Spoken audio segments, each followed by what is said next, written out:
Good morning everybody. आइए class 9th exercise 1.2 यह संख्या पद्धति से रिलेटेड है का क्वेश्चन नंबर 1 देखते हैं। नीचे दिए गए कथन सत्य हैं या असत्य, कारण सहित अपने उत्तर दीजिए। इसका पहला क्वेश्चन है, प्रत्येक अपरिमेय संख्या एक वास्तविक संख्या है, तो यह कथन सत्य है।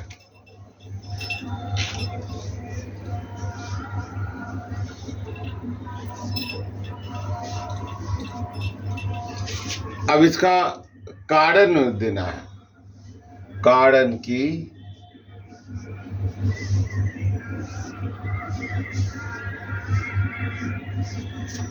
क्या कर रहा है, अपरिमेय संख्या वास्तविक संख्या होती है। तो वास्तविक संख्या की परिभाषा देखिए।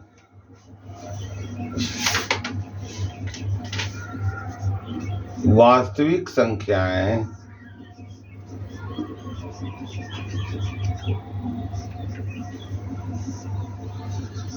अपरिमेय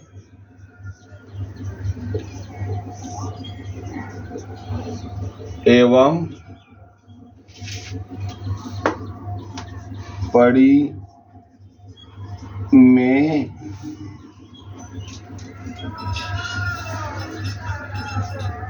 संख्याओं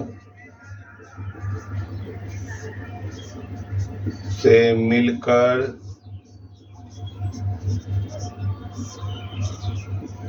बनती है।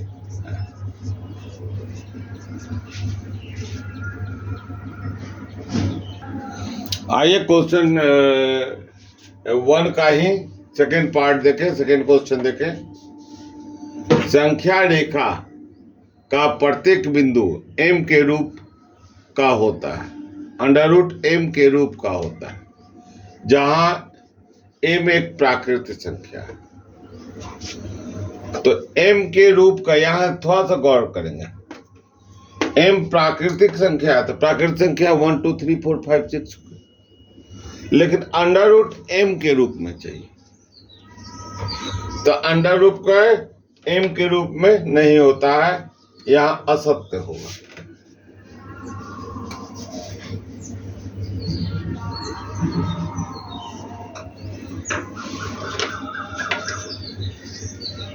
क्योंकि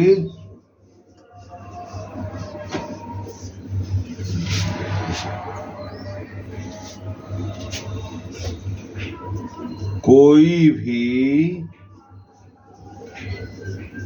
ऋण संख्या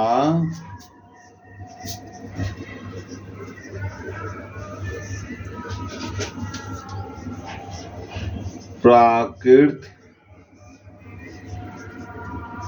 संख्या का वर्गमूल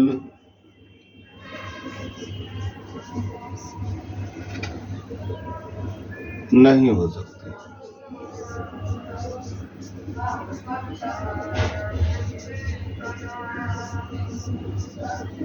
यहाँ ध्यान देंगे, सभी भी प्राकृतिक संख्या का, यहाँ पर सभी प्राकृतिक संख्या का वर्गमूल जो होगा वह धन ही होगा, क्योंकि प्राकृतिक संख्या धन होता है, ऋण संख्या उसका वर्गमूल नहीं हो सकता। अब आइए इसके थर्ड क्वेश्चन की ओर।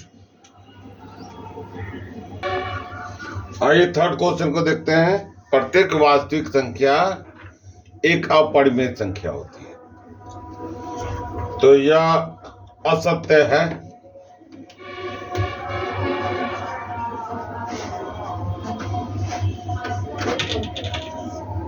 क्योंकि ध्यान दें इस बात पर, वास्तविक संख्या जो होती है परिमेय और अपरिमेय संख्याओं का को मिलकर के बनती है।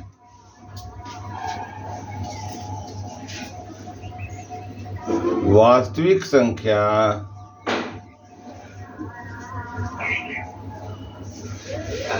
क्या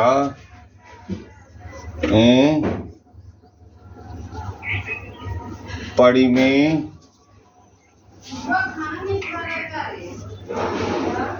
एवं अपरिमेय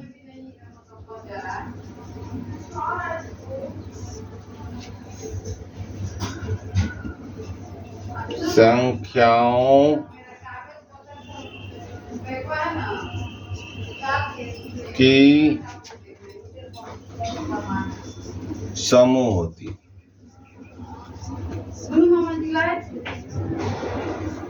इसका मतलब है कि अपरिमेय संख्या और परिमेय संख्या दोनों मिलकर के बनी होती है। तो हम केवल यहाँ चर्चा करें वास्तविक का संख्या, तो वास्तविक संख्या में तो परिमेय भी होगा अपरिमेय होगा, तो यह केवल अपरिमेय है, तो ये अपरिमेय संख्या केवल नहीं होगी, इसलिए यह असत्य है। आइए क्वेश्चन नंबर 2 को देखते हैं। क्या सभी धनात्मक पूर्णांकों के वर्गमूल अपरिमेय होते हैं? परिमेय और अपरिमेय दो बातें हैं, ठीक है। यदि नहीं तो एक ऐसी संख्या के वर्गमूल का उदाहरण दीजिए जो परिमेय संख्या हो। अब परिमेय अपरिमेय को समझ ले। अपरिमेय को इरेशनल नंबर कहते हैं, अपरिमेय को रेशनल नंबर कहते हैं। यह इरेशनल नंबर और रेशनल नंबर। तो आइए इसका सॉल्यूशन करते हैं।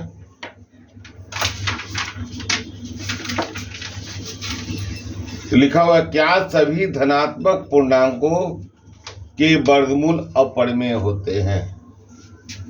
तो इसका आंसर होगा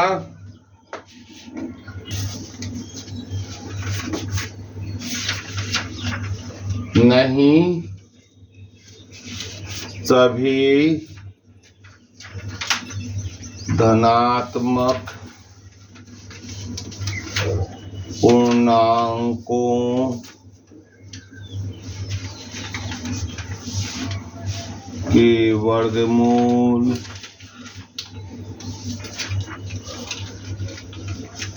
अपरिमेय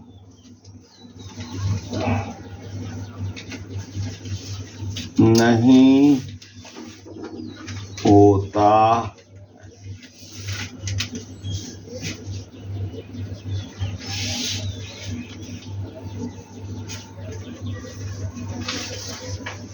कुछ के वर्गमूल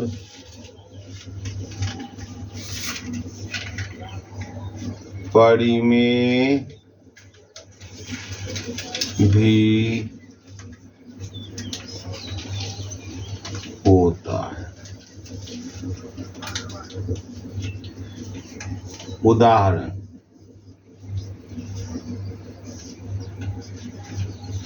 सभी वर्ग संख्या।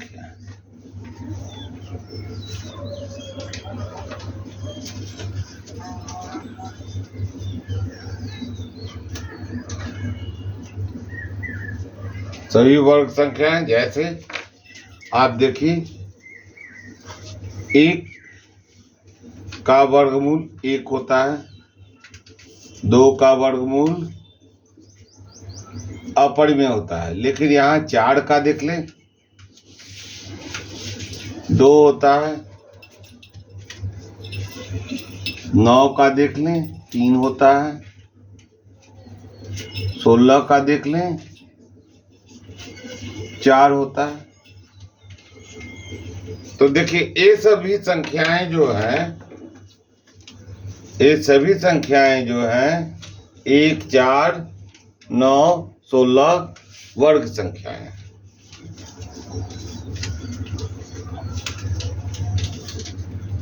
नोट 1, 4,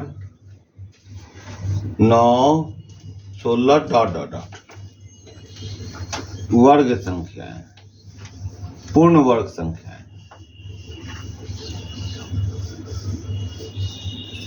वर्ग संख्याएं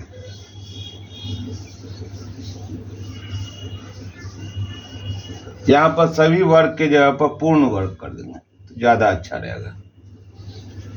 पूर्ण वर्ग संख्या।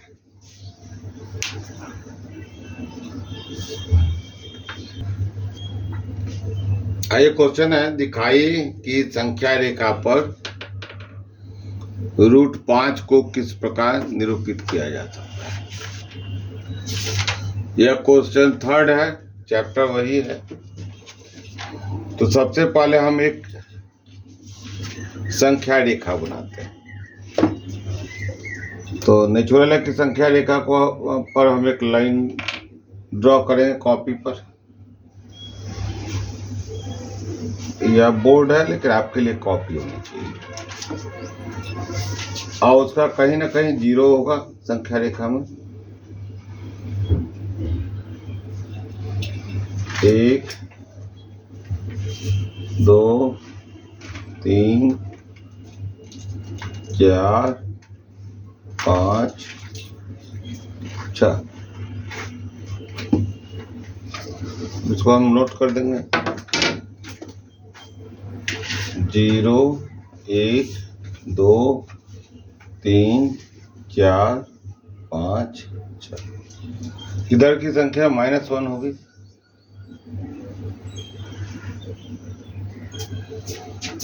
ठीक है।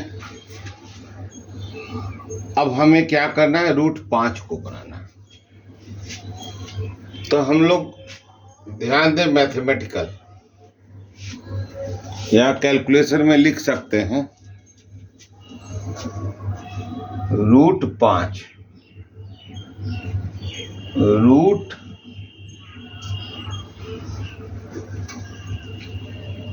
√5 बराबर 2 का वर्ग प्लस 1 का वर्ग का अंडर रूट। पाइथागोरस थ्योरम को हम लोग ध्यान देंगे तो एक रफ डायग्राम कर लेंगे। यह 2 सेंटीमीटर हो जाए या 1 सेंटीमीटर हो जाए तो यह आ जाएगा √5 आ जाएगा। इसी को ध्यान दे करके इधर से 2 सेंटीमीटर ले लेंगे। इधर से हम संख्या रेखा पर 2 सेंटीमीटर ले लेंगे और इसी पर 90 डिग्री का कोण बना करके 1 सेंटीमीटर ले लेंगे। कितना ले लेंगे? 1 सेंटीमीटर। लंबाई को माप करके बनाएंगे, एकदम सही होगा।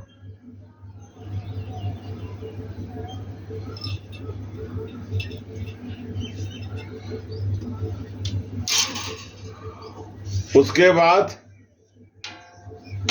इस दोनों बिंदु को मिला देंगे।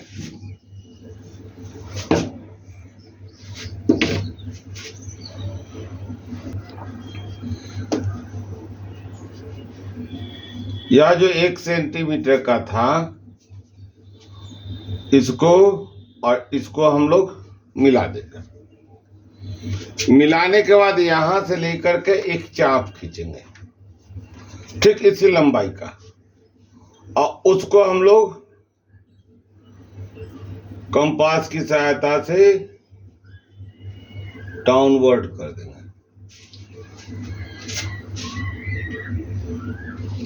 यह जो चाप खींचेंगे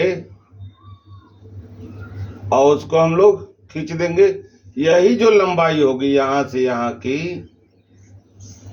यह √5 होगा। कैसे कैलकुलेशन में आया? तो यहां से 2 का स्क्वायर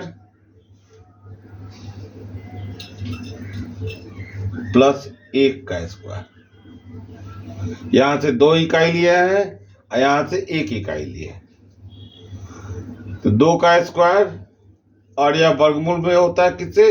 पाइथागोरस थ्योरम से, बराबर √5।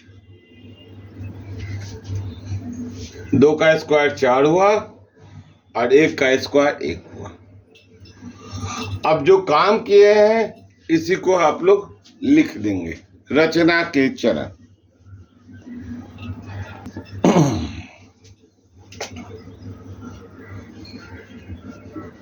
रचना के चरण। यहाँ चूंकि निरूपित किया जा सकता है तो निरूपण के दिखाइए है, तो रचना के चरण हम लिख देंगे। एक संख्या रेखा खींचा,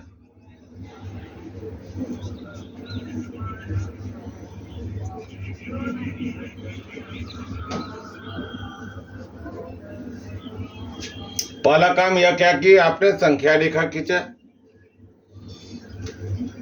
दूसरा काम क्या किया आपने,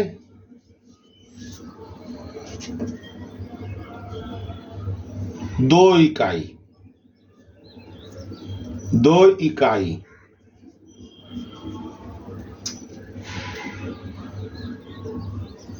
एवं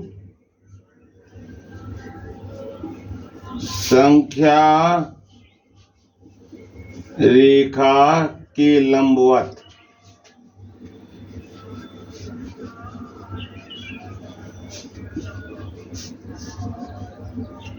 एक इकाई रेखा खींचा।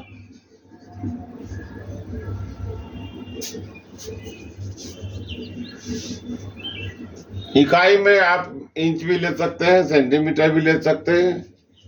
मीटर के लिए आपके पास पेपर में जगह नहीं रहेगा,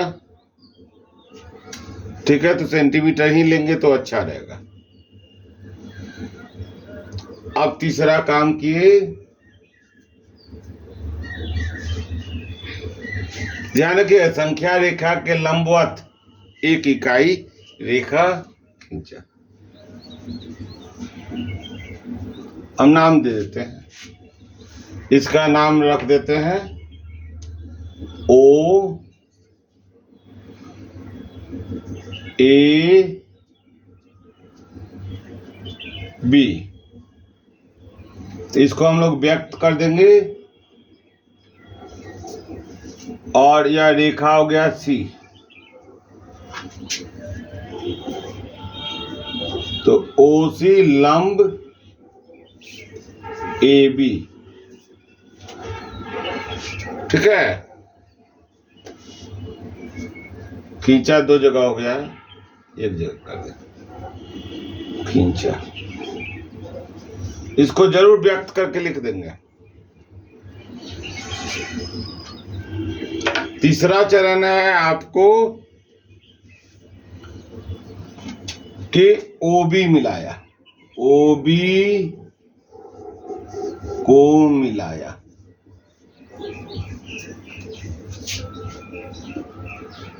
एवं OB के बराबर चाप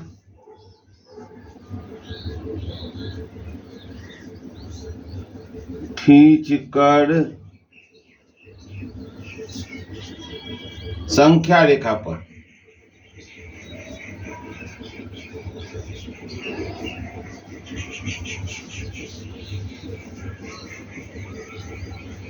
डाला। खींचकर संख्या रेखा पर डाला। एकदम ध्यान रखेंगे खूब अच्छी तरह से। और मैथ्स को में अगर इस चरण को नहीं लिखते हैं तो आपको मार्क्स अच्छे नहीं मिलेंगे। चरण भी लिखना जरूरी है।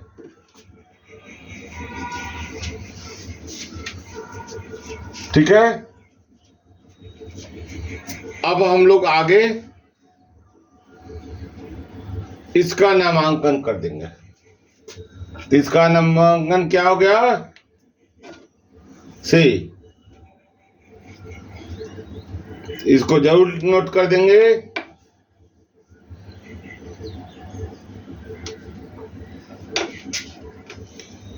चाप खींचकर संख्या रेखा पर डाला, जो कहां मिला,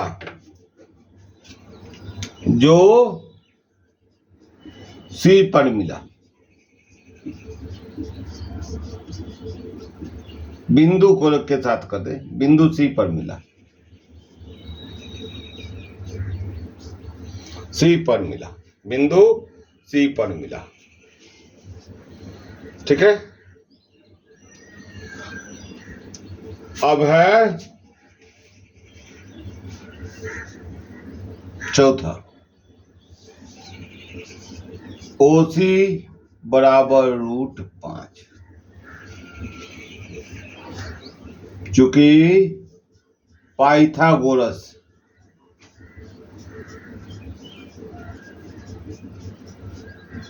प्रमेय के उपयोग से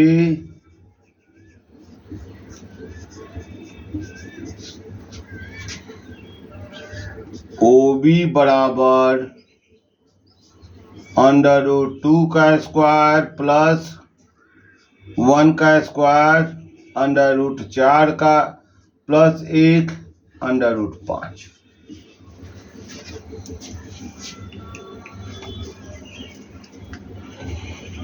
एक एक बात को अवश्य नोट कर लेंगे। ठीक है।